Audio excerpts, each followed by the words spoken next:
Bonjour. Vous êtes chercheur en transition énergétique des transports. Alors, on vient de le voir dans le reportage. Ces voiturettes ont un succès fou. Plus 15% de ventes en 2020, plus 27% en 2021. C'est considérable. Et ça a comparé au marché complètement atone de l'automobile dans son ensemble en France, plus 0,5% seulement. Quel regard vous portez sur ce succès inattendu ?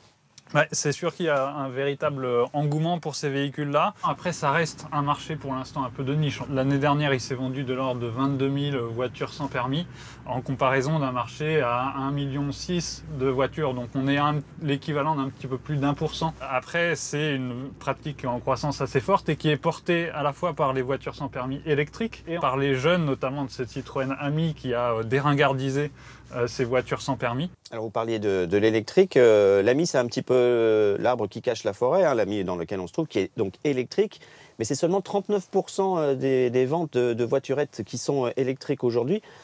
L'immense majorité est encore thermique. Oui, c'est ça.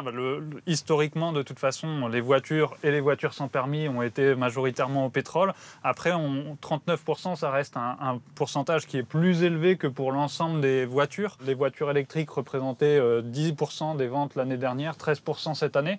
Donc ça veut dire que pour les voitures... 39%, c'est 3 fois plus. C'est ça. Alors du coup, pour la planète, est-ce que c'est une bonne nouvelle, le développement de ces petites voitures parce qu'en gros, ça vient remplacer une grosse voiture, c'est plutôt une bonne chose. Si c'est une voiture en plus dans le foyer, c'est pas une bonne nouvelle. C'est exactement ça, ça dépend vraiment des usages. Pour l'instant, comme on est au début en tout cas de cet engouement, notamment pour l'Ami, on a assez peu de données pour vraiment décrypter aujourd'hui quelles sont les principales tendances. Mais si jamais on habitue notamment les jeunes à cette motorisation dès 14 ans, on anticipe un peu des pratiques automobiles à l'avenir pour cette population, donc ça va pas dans le bon sens à ce niveau-là.